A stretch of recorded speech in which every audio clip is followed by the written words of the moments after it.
Então, boa tarde a todos, bem-vindos.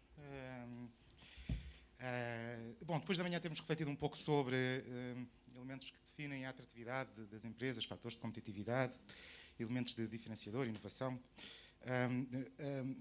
essenciais numa economia cada vez mais globalizada, com consumidores mais exigentes. Bom, todos os desafios que em certa medida conhecemos relativamente à atividade económica e ao sucesso empresarial.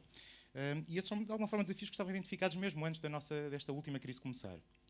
Na parte da tarde vamos olhar, se calhar, para um fator novo que surgiu com a nossa crise pós-2007, que é esta ideia de como conseguir obter financiamento para projetos bons, inovadores, que mereçam ter sucesso, não é? E receberem financiamento. O financiamento é um recurso essencial à atividade económica e até à crise parecia garantido, não era, na verdade, um problema. Em certa medida, por um sistema bancário internacional e mesmo nacional que sobreaqueceu. Bom, não só Portugal, mas Portugal, com algum destaque, transformou-se numa das economias mais endividadas da Europa, no setor público, mas também no setor privado. E, aliás, na primeira década do euro, o crescimento do endividamento do setor privado é até bastante mais impressionante do que o do setor público. Bom, apesar do problema estar identificado e ter sido, aliás, um dos problemas centrais, ou um dos desafios centrais do nosso programa de ajustamento, desenhado em parceria com a Troika, ele não se conseguiu bem resolver. Há sinais positivos nos últimos anos, ainda que relativamente ternos, e ele continua no topo da agenda de todas as recomendações de instituições internacionais a Portugal. A crise, em certa medida, mudou tudo nesta dimensão, não é? A banca já não chega, o crédito já não pode fazer tudo, precisamos de encontrar formas de canalizar poupança para novos investimentos, fazê-la chegar aos bons projetos. Esse é um caminho que se está a revelar difícil. E, portanto, hoje temos aqui, para nos ajudar nesta reflexão, quatro convidados que prometem uma reflexão profícua, rica. O Dr. Jorge Marrão, presidente da Associação Projeto Farol e membro do Conselho Geral da Missão Crescimento, com experiência de destaque em consultoria e auditoria numa grande empresa em Portugal.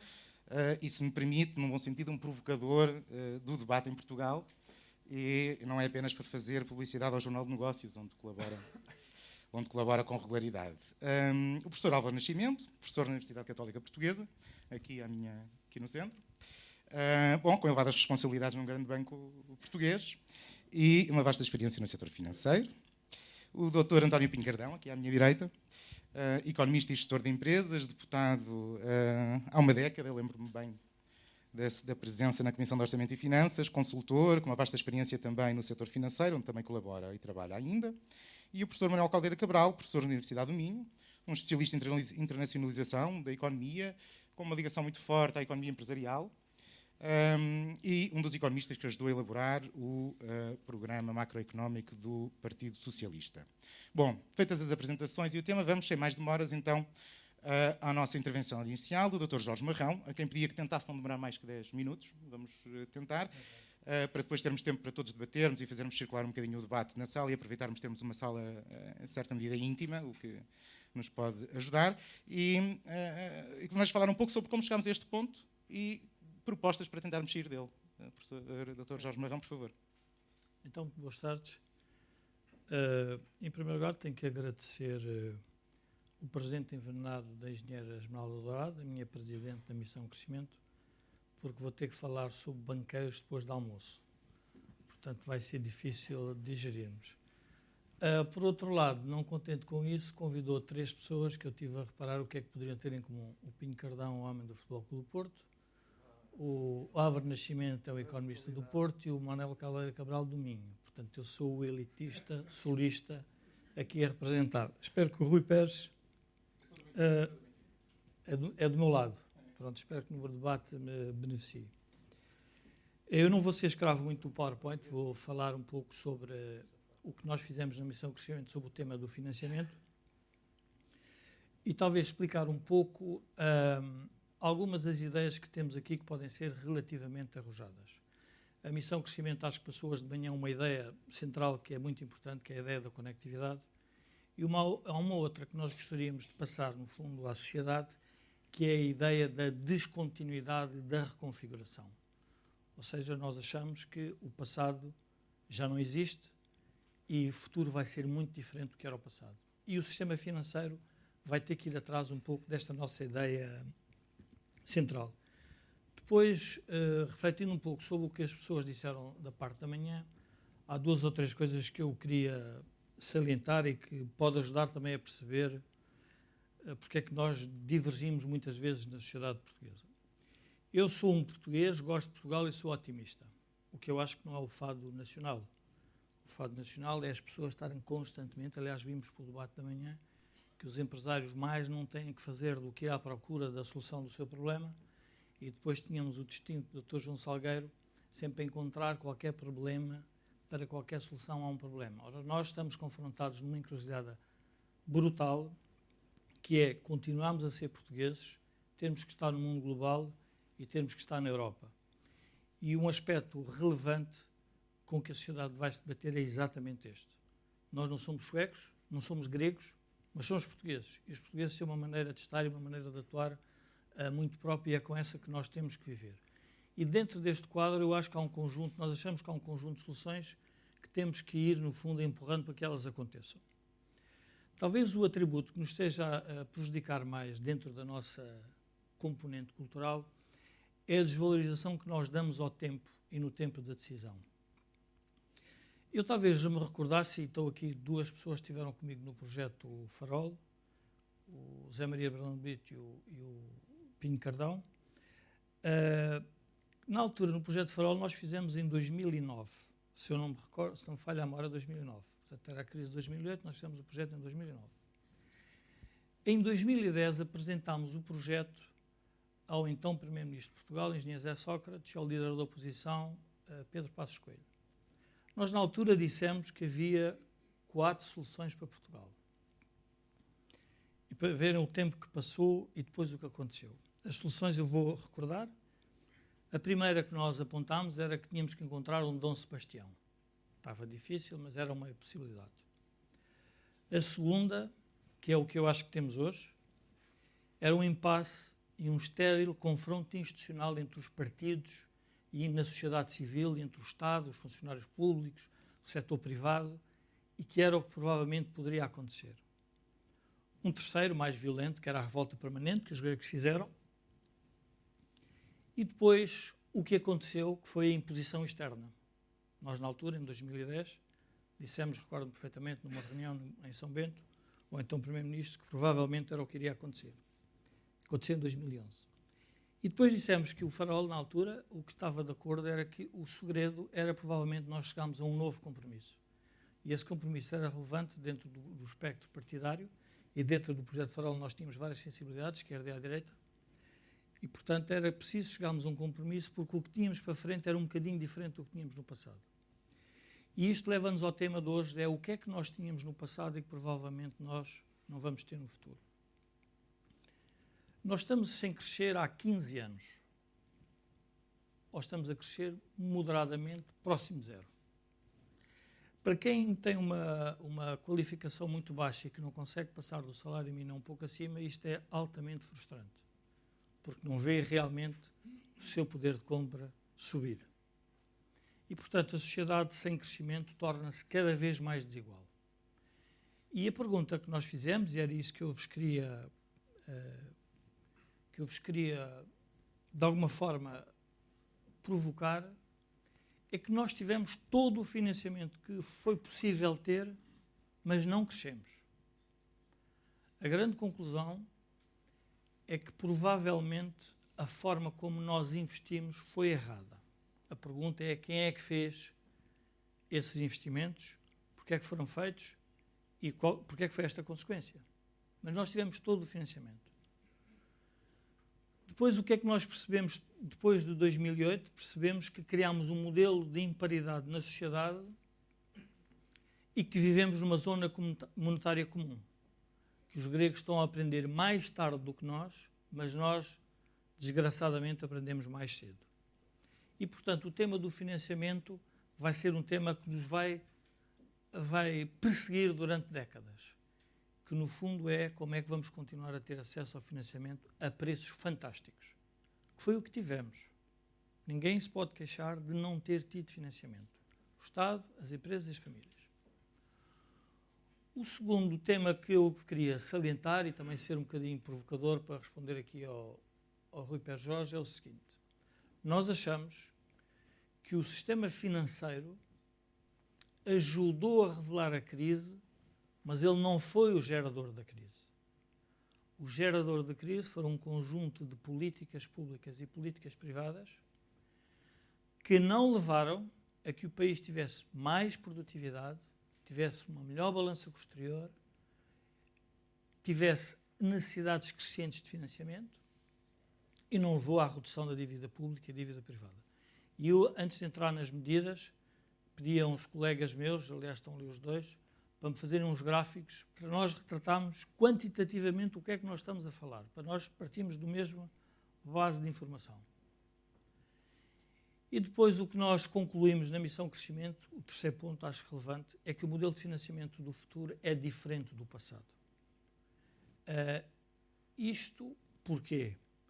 Porque se vocês se recordarem nesta crise, nós tivemos os banqueiros a dizer que eram fantásticos porque financiavam a economia toda, de repente não conseguem financiar a economia, têm que proteger os depósitos, mas ao mesmo tempo têm que financiar o risco que a economia precisa ter para se voltar a crescer.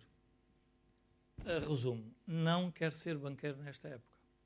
Ser banqueiro nesta época é algo impensável, a não ser ali o Álvaro Nascimento, que está no seu ato de responsabilidade social e, portanto, decidiu fazer esse percurso. E isto é muito importante perceber porque os bancos foram sujeitos a uma restrição imposta pelo BCE, que era não terem contaminação sobre dívida pública, que foi exatamente a dívida pública que de repente alterou de preço. Portanto, vocês vejam que o financiamento tem todas estas vertentes relativamente complexas. Temos práticos, os bancos vão ter dificuldade em financiar a economia, as bases acionistas dos bancos estão depauperadas, não conseguem aumentar capital, não encontram novos acionistas, e se vocês pensarem, os novos acionistas estão a aparecer na sociedade portuguesa, são acionistas de países emergentes em que estão dispostos a assumir riscos. Os acionistas de economias mais sólidas, mais robustas, vão para zonas mais favorecidas, com menos risco, também ganham menos, é a vida. E, por outro lado, nós não podemos pôr o ónus todo no sistema bancário, temos que pôr uma parte do ónus, e eu penso que amanhã, na sessão das políticas públicas, o Joaquim Aguiar vai falar sobre o tema, que o grande regulador do sistema da sociedade, do sistema político, errou de forma brutal. E não vamos pôr o problema em Portugal, vamos olhar para o problema como ele é na Europa como um todo. A Troika não chegou só a Portugal, chegou a vários países. Portanto, houve um movimento sistémico que levou a que a classe política não percebesse o que estava a acontecer, mas também o sistema financeiro não o percebeu. E para onde é que nós caminhamos? Eu não vou tentar ser relativamente breve. O que nós caminhamos foi para 4 grandes blocos de solução do problema. Temos que nos lembrar porque é que hoje se diz que as empresas não estão capitalizadas, quando há uns anos atrás se dizia que a dívida até era boa para as empresas. e para os acionistas. Tenho uma tese. Obviamente espero que o Rui não publique isso no Jornal de Negócios. Não sei se é o único jornalista aqui, mas a tese é porque quem domina a comunicação social está muito ligado ao sistema financeiro. Quem teve a restrição realmente para não emprestar à economia foram os bancos. Os bancos tiveram que passar de 160 de rácio entre depósito de créditos para 100. E de repente descobriram que as empresas não têm capital. Mas quem é que lhes andou a vender o capital? Quem é que lhes andou a vender a dívida? Presumo que foram os bancos. E, portanto, há aqui um tema que é muito importante perceber. Fomos todos apanhados por esta crise e agora vamos ter que sair dela. Essa é a minha parte otimista. Não vale a pena também estar aqui, perder muito tempo com a crise, mas temos que perceber que fomos todos apanhados e agora temos que arranjar aqui um modelo que se articule. E, portanto, a questão da restauração e capitalização de empresas é verdade, porque o sistema financeiro provavelmente não vai conseguir ajudar as empresas a crescer. Um outro, para nós muito importante, é a estabilização do sistema bancário. Se nós olharmos para o modelo japonês, percebemos que o modelo japonês teve dificuldade em estabilizar o sistema bancário, os bancos tiveram dificuldade em aumentar o seu capital, tiveram dificuldade em encontrar estruturas acionistas robustas. Resultado prático, foi difícil a economia crescer, porque é óbvio que a maior parte das poupanças que um país gera estão no sistema financeiro e é o sistema bancário que a canaliza para a economia real. E Portugal não é exceção e a confiança que os portugueses têm nos bancos é brutal, que se viu nesta crise. Os portugueses não tiraram o dinheiro de Portugal como fez a Grécia. Portanto, significa que alguma coisa de boa temos, é que acreditam no sistema bancário como ele é. E, portanto, acho que isso é um bom ativo que não devemos alienar. Isto leva-nos a um tema importante que é a diversificação das fontes de financiamento. Afinal, de onde é que vai vir o financiamento? Em termos práticos, para crescermos a ritmos acelerados, temos que voltar a ter financiamento. Então, de onde é que ele vem? Então, temos que encontrar novas políticas para gerar essas fontes de financiamento. E um outro tema que é pouco, enfim, que nós na Missão Crescimento damos muita atenção, que é o tema da formação da poupança. A pergunta é: tudo o que se investe, alguém teve que poupar para haver esse investimento. Porque tudo aquilo que eu consumi não posso investir. Qualquer pessoa percebe que o rico lá da terra é o gajo mais forreto ou que não gasta nada. É realmente o que vai investir no longo prazo. Não tenhamos dúvidas sobre isso. E a pergunta é se o sistema político gerou políticas ativas para se formar poupança em Portugal. E não gerou. Gerou políticas ativas para gerar consumo.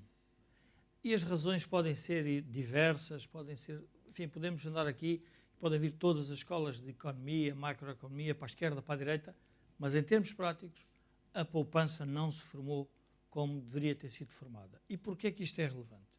Eu vou-vos dar aqui uns dados quantitativos para o debate, porque pode ajudar.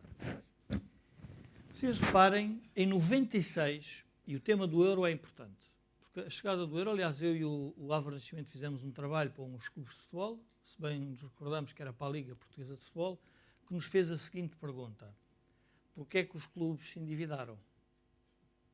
Qual é a razão? Porquê é que aconteceu isto? E nós chegámos à conclusão, peregrina, que foi por causa do euro, não era o de 2004, foi por causa do euro, da moeda.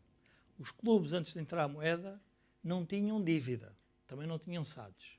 A verdade também era essa. Não se podia endividar porque aquilo era uma coisa muito complexa e os bancos não conseguiam emprestar. Mas quando tiveram o euro, endividaram-se mais, mas o custo anual caiu. Todos nós tivemos um efeito de riqueza brutal. E reparem o que é que acontece. Numa economia isto bate tudo certo, não é? A poupança do setor, o que se investe e poupa no setor privado, no público e no externo tem que dar zero. Em 96, poupávamos mais do que investíamos. Vejam o que é que aconteceu a seguir. O contrário. Investimos mais do que poupamos. Então alguém nos financiou. Temos que pedir dinheiro a alguém. Fomos pedir. É a dívida externa a crescer. Não temos hipótese. Isto é vamos lá ver, é uma equivalência contabilista macroeconómica que é irreversível. E o Estado nunca poupou. O Estado gastou sempre mais do que cobrava de impostos a todos nós. E, portanto, a solução do problema foi esta, foi o nosso endividamento externo. Portanto, por isso é que nós estamos a dizer cuidado, porque parte da solução do problema tem a ver com as políticas que nós queremos introduzir sobre poupança.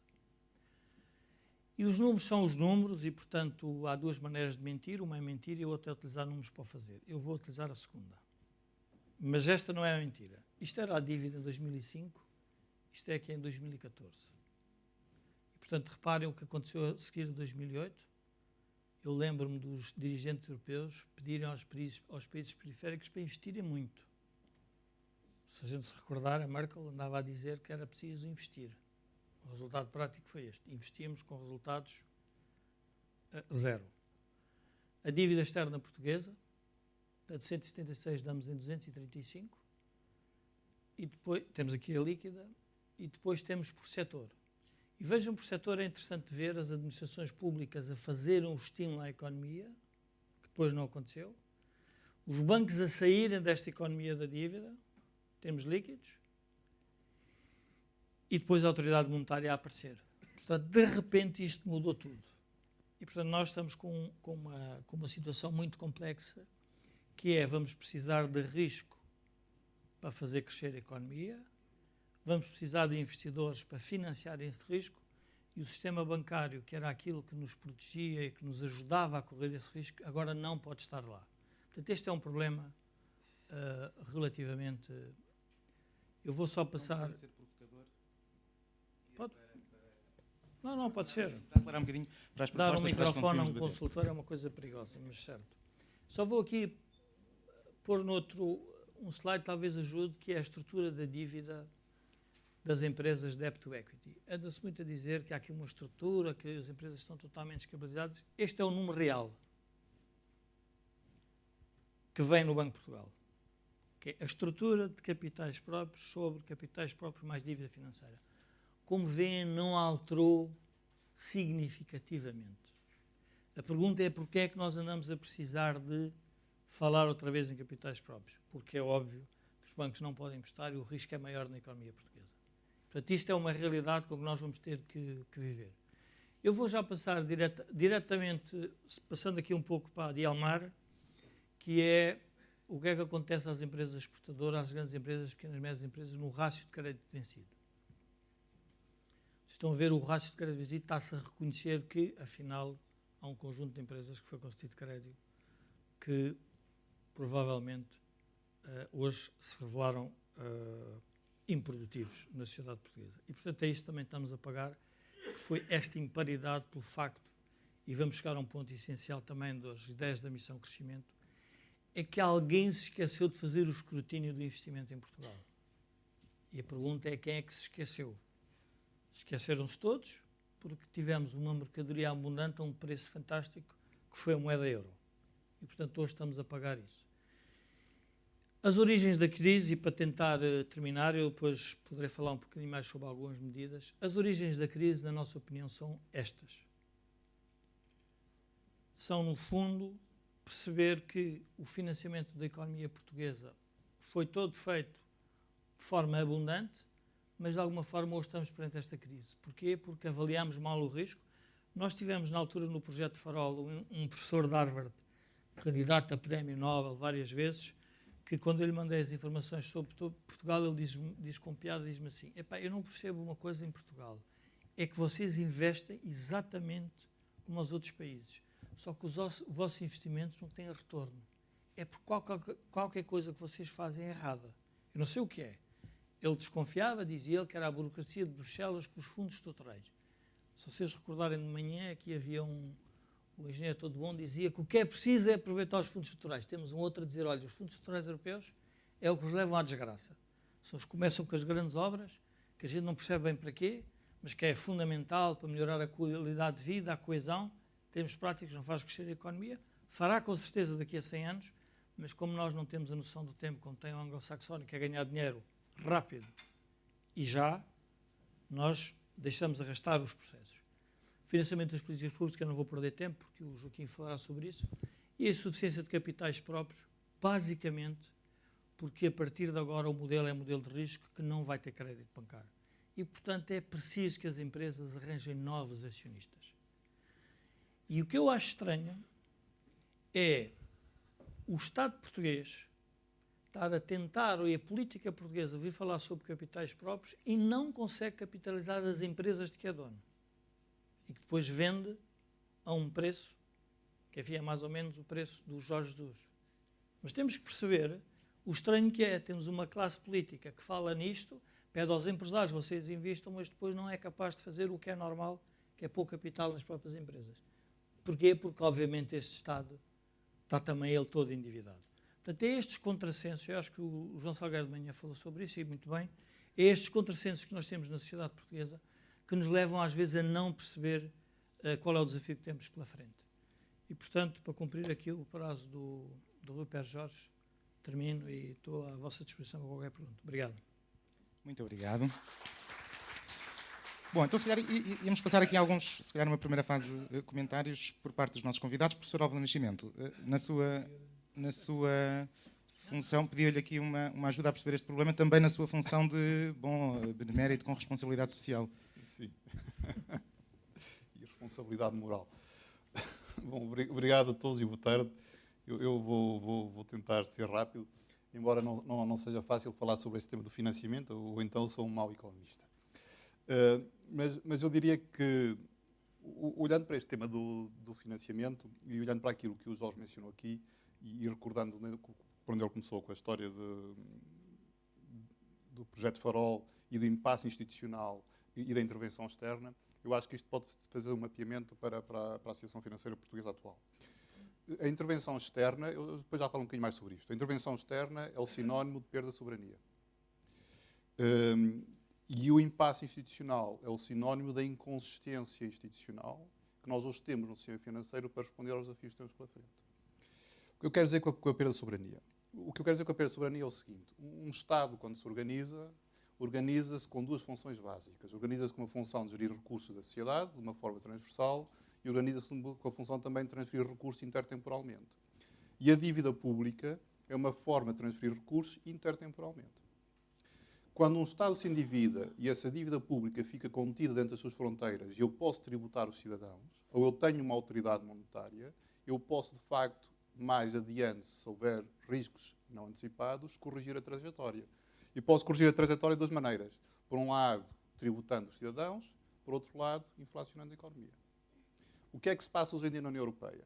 Nós tivemos um modelo desta natureza, mas perdemos os 2 graus de soberania. Perdemos a possibilidade de tributação porque as economias europeias estão excessivamente, eu diria, tributadas, basta olhar para a tributação média de uma economia como a sociedade portuguesa, e simultaneamente perdemos a tributação inflacionária porque perdemos o mecanismo da política monetária.